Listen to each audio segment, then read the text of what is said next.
and welcome to another episode of No Brains Just Ball. I'm your host, Jake. Today it's just going to be myself again, just going to cover what's happened in the NBA over the last week, from the 28th of March to the 3rd of April. Just a quick rundown on what we're going to do today. We're just going to have a look at some of the win-loss records for the week, if the conferences have changed in their standings a little bit, and a bit of news that's gone around through this week in the NBA. There's been a little bit to go around, so there'll be plenty to talk about on today's show. First, we'll kick it off with the Eastern Conference. So at the start of the week, we had Toronto, Boston, Cleveland, Philly, Indiana, Washington, Miami, and Milwaukee as your top 8. There hasn't been too much change in the standings during the week. The only thing that's changed is Miami's jumped above Washington, and Washington's gone back to 7th, Miami being in 6th now. In terms of the bottom 7 for the Eastern Conference, there hasn't been a lot of change there, considering now, with there only being a few games left in the season, no one from that bottom 7 can come up into the playoff contention. Only an absolute miracle could see Detroit sneak in for Milwaukee, but Milwaukee are on a bit of a run at the moment, so I don't think they'll have any trouble in keeping their playoff spot. Over the week, it's been a bit interesting. Toronto actually has gone 0-2. They only had 2 games during the week, but have sort of let Boston back in to see if they can clinch that number 1 spot. They're playing tomorrow against each other, so that'll be interesting to see. That'll determine who I think may finish in the number 1 seed. If Boston get up, they might get on a bit of a run and jump above Toronto. Boston went 2-1 this week, obviously losing to Milwaukee in an absolute ripping game there. Cleveland this week have been absolutely killing it. They went 4-0 during this week, and they're at 48-30 at the moment. But closely nipping at their heels are Philadelphia. They're gone 4-0 this week as well at 47-30. They've won 11 games in a row now, and they're on an absolute roll. So Cleveland are going to have to keep winning if they want to keep that 3rd seed. Indiana went 2-1, had a decent week.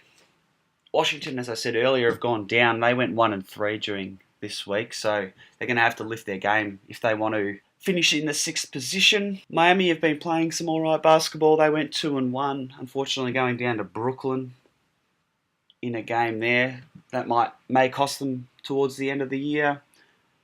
Milwaukee had a good week at 3-1, only losing to Denver in an absolute cracking overtime game. I had a look at that and it was a great game. Giannis got fouled out in that one a lot.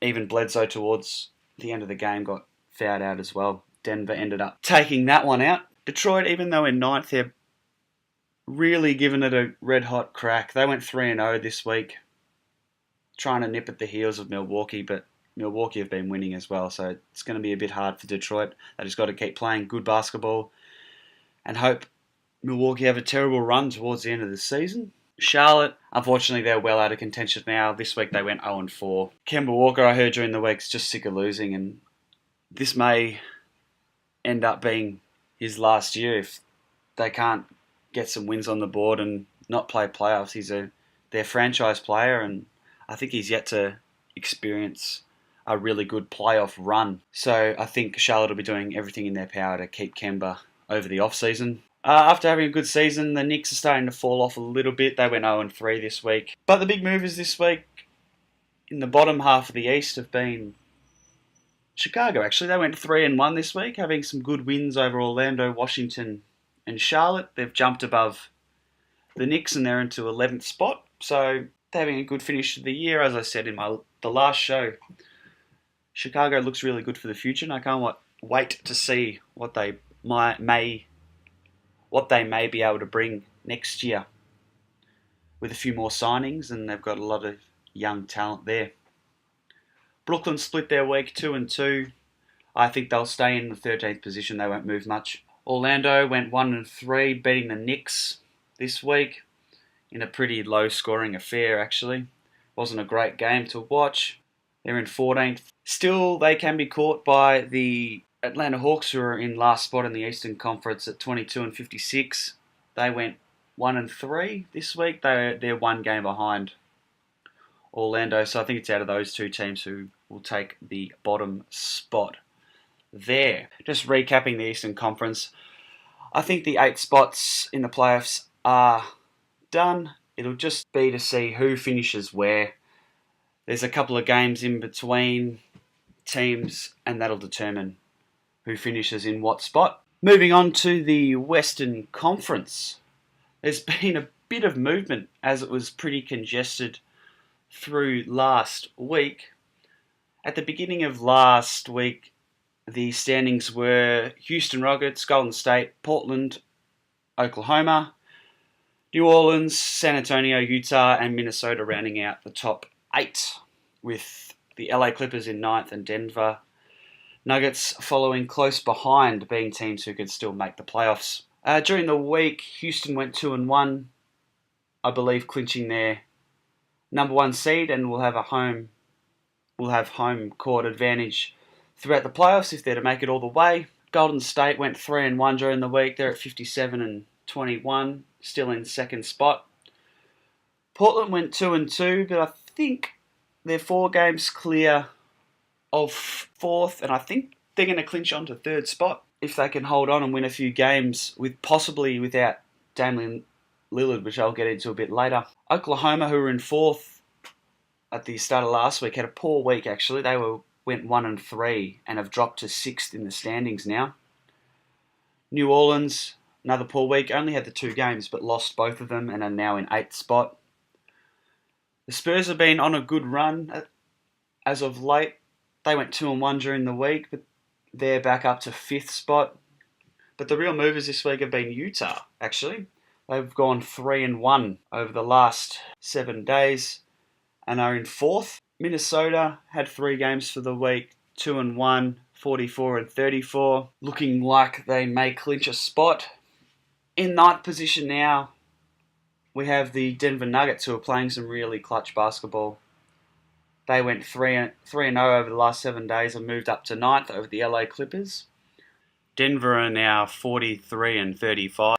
The LA Clippers had a bit of a poor week, going 2-2. They had 2 very winnable games they could have won in the middle there, and it's cost them a couple of losses. They're now 42-36 and will almost have to win every game if they're to make playoffs, I think. It's going to be very difficult otherwise. As I said in the last podcast, each team who's a chance of making it and a chance of dropping out are actually playing each other. So it's going to come down to some real playoff-like basketball. So it's going to be really great to watch. Rounding out the rest of the Western Conference, we had the LA Lakers, who had a bit of a poor week at 1-3, only beating Dallas at the start of the week. They're still in 11th spot. Sacramento went 1-3 as well, and they're at 25-54. They'll be a bit disappointed losing to Phoenix, who are in last position, so that may cost them a spot in the standings, but may get them closer to a better pick. Dallas went 1-3, but in that one, the one they got was a win against Portland, which was a really great game to watch. Memphis, surprisingly, even though in 14th spot at 21-55, had a positive week at 2-1, beating 2 pretty decent teams in Portland and Utah as well. So Memphis have had a pretty good end to the year. Just goes to show that they don't care about the draft picks. They want to get some wins, get some confidence into the guys that are playing for them at the moment, and hopefully go into a better next year. And obviously in last, I mentioned before, at 20-59, the Phoenix Suns. They had a 1-3 week defeating Sacramento. They had a bit of a tough week with the Clippers, Houston and Golden State on top of Sacramento. There's still a chance to finish a bit higher, but I would say the Phoenix Suns would end up finishing at the bottom of the Western Conference. With a week left, I'm going to guess the rest of the standings. Starting with the East, I believe the top 4 will stay the same,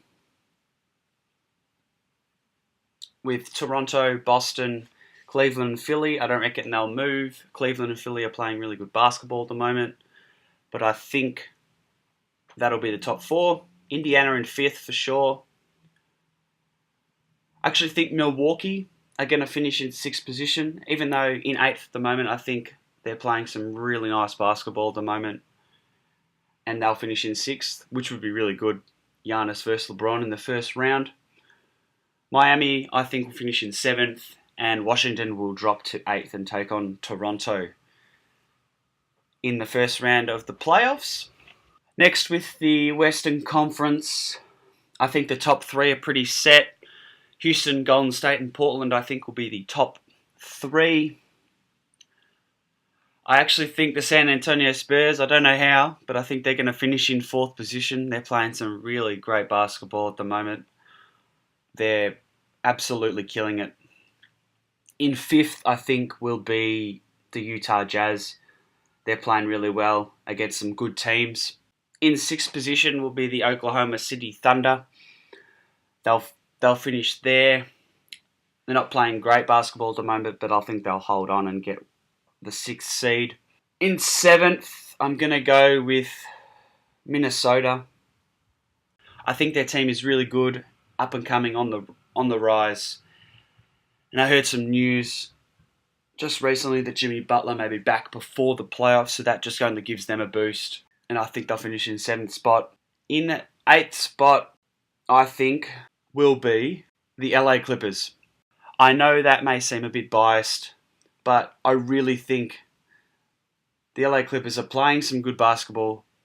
There's just little lapses every now and then that they're not getting through. If they can get rid of those little lapses, I think they're going to have a real shot at winning every game for the rest of the year. They have 6 games left. Sorry, correction, they have 4 games left, and I think they're going to win all 4 of those, and that'll give them a real shot at finishing in that 8th position, which means the Pelicans will finish in 9th, and I think Denver, although having a good run, will finish in 10th, and that'll be the playoffs for the Western Conference for 2017-2018. Moving on to a bit of news throughout the week. First, we're going to start with Ty Lue. He's going to be back on Friday, as he hasn't been in the coaching role for a while now. He's going to come back against Washington for Friday night's game against them.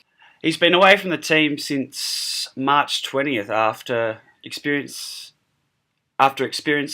some health issues that included things like chest pains and sleep deprivation. So he's had a bit of time off.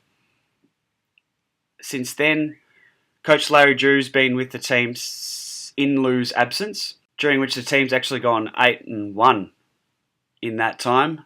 But hopefully Lue will be able to bring a bit of experience back to the team and be back for Friday night's game against the Washington Wizards.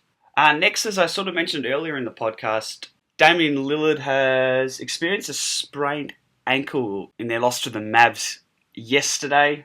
Funnily enough, Lillard never actually left the game. He ended up scoring 29 points and had 5 rebounds and 8 assists, but after the game had to be carted from the locker room to the team bus with a bit of help. The Blazers hold a 2.5 game lead over the Spurs at the moment in the West with 4 games to play. Portland have a bit of a tough run with the Rockets, Spurs and Nuggets on the road before hosting the Jazz in their last game. Without Lillard, they may be in danger of dropping to the 4th position, but I think they'll be good enough to be able to hold that 3rd seed and be right for the playoffs and for Damian Lillard's return. Brett Brown's playoff-bound squad continues to play its best basketball of the year at the moment. The Philadelphia 76ers, they added to their 10-game win streak with a 121-95 victory over the Nets. This marked the 11th in a row. They haven't had a win streak like this since January and February in the 90s, 1990. They've been playing some really great basketball and it just looks so good. I wouldn't be surprised if they are going to do some damage in the playoffs this season. Just thought I had to mention it because it's been a long time since the 76ers have won a lot of games in a row. As you know, a few years ago they were losing this amount of games in a row, so it's good to see they've turned it right around. Staying with the Sixers, actually, they've just unveiled a new statue for their Hall of Famer, Julius Dr. J. Irving. The statue is going to be put up on its Legends Walk at the team's practice facility, so that's really good for Dr. J. He joins the likes of other 76ers legends on the walk: Wilt Chamberlain, Hal Greer, Billy Cunningham, Mo Cheeks, and also Bobby Jones. So good on you, Dr. J, and congratulations. Some good news for the Minnesota Timberwolves. Apparently their all-star forward Jimmy Butler is gearing up for a return very, very soon. Jimmy Butler's missed close to 6 weeks with a bit of a meniscus tear. He told reporters on Wednesday that he's close to returning to the floor after a full contact training session the other day. Minnesota doesn't play again until Thursday night when they visit the Nuggets in Denver, so I wonder if he'll get up for that one. I wouldn't be surprised if they got him ready for the first round of the playoffs. Even though they're trying to clinch a spot, I wouldn't be surprised if they trusted the team that they've got on the floor at the moment and waited to release him out on the floor for the playoff run. Moving on to a bit of disappointing news in the NBA. It's never good to see people get in trouble. Nerlens Noel from the Dallas Mavericks and Thabo Sefolosha from the Utah Jazz have both been suspended for 5 games after violating the NBA's drug policy. Nerlens Noel's 5-game suspension started yesterday against Portland, and he'll miss the next 4 games, so I would say that's ruling him out for the rest of the season. Thabo Sefolosha is currently injured and will undertake his ban at the start of the 2018-19 season. Back to some positive side of things in the NBA. During the week in San Antonio, Texas, at the NCAA Men's Final Four, they announced who will be getting inducted into the Naismith Memorial Basketball Hall of Fame. They announced 13 members for the class of 2018. Just to run through a couple of names: Ray Allen, 2-time NBA champ; Jason Kidd as well, 10-time NBA All-Star; Steve Nash, point guard, 2-time MVP; Maurice Cheeks, 4-time NBA All-Star; Charles Driesel, the only coach in NCAA history to be named Coach of the Year in 4 different conferences. I don't think people understand how good that is and how good he was. Katie Smith, a 3-time Olympic gold champion. And to round out, Tina Thompson, a 4-time WNBA champ as well, just to mention a few names there. Finishing off on a bit of a sour note this week for the news, Golden State Warriors guard Patrick McCaw went down with a frightening fall against their game against the Kings earlier in the week. McCaw went up for what I think was a dunk / a layup, was one of those, and he got caught in the air, and Vince Carter happened to be the one that was just underneath him, and he fell right on his back / spine coccyx area. In the end, McCaw escaped with just a lumbar spine contusion. That's the most positive news, as when he fell, he said he felt numbness in his legs after hitting the ground. So the spine contusion is definitely a positive after that frightening fall last week. unfortunately, that's all we have time for this week on No Brains Just Ball. Make sure you join us next week as we recap the final week in the NBA and how the standings have finished up for the season and who's going in to the playoffs, plus news throughout the week and much more. As always, don't forget to follow us on Twitter at NBJBpod and on SoundCloud as No Brains Just Ball. Thanks for joining us this week, and we hope to have your company on next week's show.